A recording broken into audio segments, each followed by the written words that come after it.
content marketing. So most of you are doing something around this area, or should be doing a little bit around this area. What is it? It's using your blog to educate and reach customers. Now, it doesn't always have to be exactly a blog in the truest sense of the word, although in the traction models and the stuff that these other companies that they did all the research was on, the bulk of those were, in the pure sense of the word, a blog. Many of you may know that LinkedIn has an internal blog that you can use. So if you have your own website and you don't have a blog on it, you can actually use LinkedIn. We may not be talking huge amounts around that. Maybe Adam will talk a tiny bit, just mention that there's a place you can go in LinkedIn to do that. But a blog to educate is definitely a cool thing you should be doing. The good thing around having a blog is it's one of those ones that's a bit of a catalyst for other areas. So if you're doing something neat in another area, someone may get onto your blog and they actually work symbiotically together.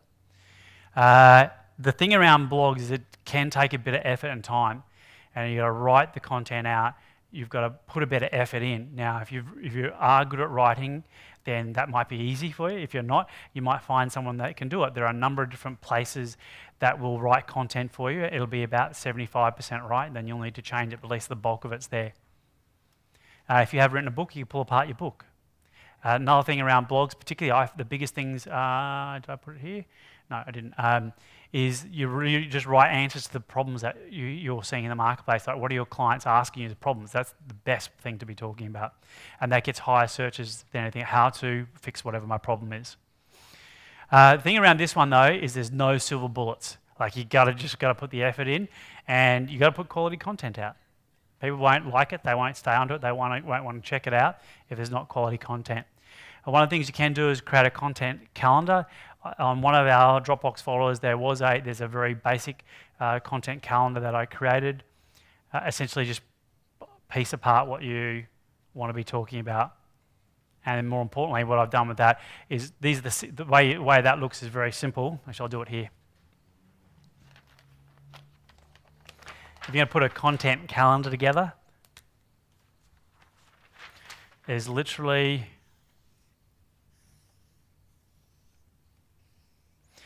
think in the examples I've always said is 10, but just say we'll do half that and go 5.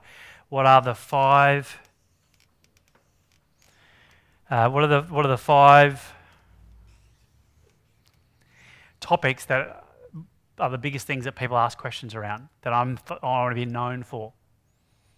So who has someone I talked about? Michaela. What would be a topic that you guys want to know about? So something around technology, particularly cloud-based technology. What would be another topic? So how to market my small business. So how do I grow a team? It's just me, I'm solo. Yeah, what else? So how do I be more efficient? Productivity, love it. And how do I make cool sales? Love it. Cool. So this is not drawn to scale, but this would be the topic that you want to talk about. And then through the top here, imagine this goes out further, is in the top of this column here will be the tone that you use. So one might be a rant. A rant can be, it really annoys me when blah, blah, blah happens. It really annoys me when I go to a restaurant and the waiters are really rude and they don't actually give me the service. So I sit there waiting for ages.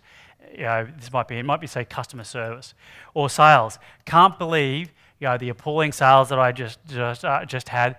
I was there and the guy tried to as soon as I got in there, he said try and push me into the sale. Or it could be a rant. Oh man, I can't believe how it could be a negative thing. Can't believe how much time I wasted on email. Or it could be I found the coolest tool to make me even more efficient, save me half an hour a day. Or a rant. Oh man, have you ever employed like someone that's just been biggest pain in the ass, or whatever the word is? So it could be a rant. Then it could be a how-to. How-tos are searched very highly. Is how-to something in technology, how-to something in marketing, how-to something in team, how-to in productivity, how-to in sales. And I've got other examples there as well. How-tos, a rant. What are some others? Anyone else want to yell some more out? Any other themes? This is the way you talk. There's about 10 of them are written down. Yeah, it could be top 10 tips. That would certainly work. Client results is the category I put that under. So client results. Another one was client result. Another one is don't do this. Warning. Another one is, which is a good round to start, is I spoke to someone and they didn't follow what I said, and this is the results they got. So it's a negative on that.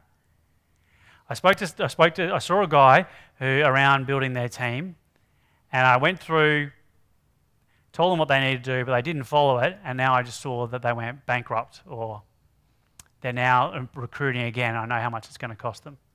We'll grab the mic down on. I'll grab the mic. Hi, Natasha Hawker, Employee Matters. I think the other one here, and the one that I had personally had the most success on, was a really honest reflection on what keeps me awake at night. So I write for Flying Solo, and I'd been trying to channel the Flying Solo audience, and I was struggling because there wasn't a lot of HR. If it's just you, there's not a lot there.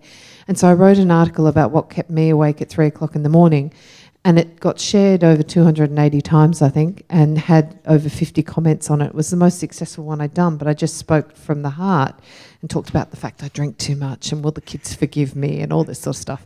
But it did really well. Great. And that would be another category. What keeps me awake at night with technology, marketing, team, productivity and sales. And all you do is just write a little comment in here what that topic would be. And you go, I'm going to do a rant around this.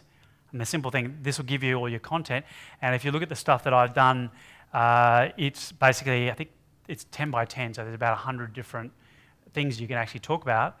And you've just got a little subject heading. You can just get someone to record it, or even just give it to someone and say, I want to rant around this thing on technology, something about Xero if it's cloud, or it's some other app or anything else that you've got going. Cool?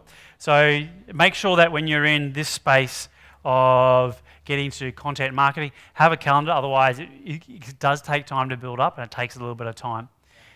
Yeah. You can totally have that voice recorded and transcribed. That would be my personal go-to because I prefer to talk it than write it. So I would go, because someone asked me a question, this is how I'd answer it. And then I would get that transcribed and then pretty it up and then get someone to use it. And even on the Dropbox folder, you'll see, when I talk about partnerships and strategic alliances, you'll see that there's a recording of something that basically it was an audio that I had recorded as a document there as well. Can you do that like as an interview type? You could do an interview if you want. Normally I don't. Normally I pretend someone's asking the question. I go, someone asked me this question.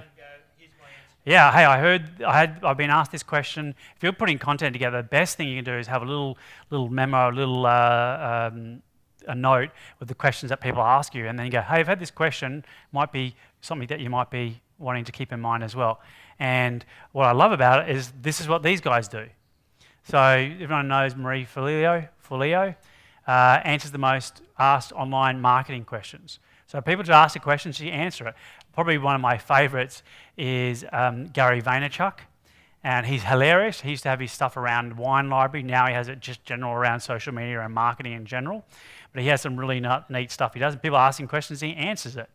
Very, very simple. And Seth Godin, he's incredible, and he does the same thing. He's the questions that people ask. So it's a great way for you to get content. Also, it's a great way to connect in with your audience and what's going on in their mind. So this is content marketing. Again, you can use, these are some tools to help you out. LinkedIn has an internal blog that can be used as well. I think there are some criteria around that, what you can and can't use around that.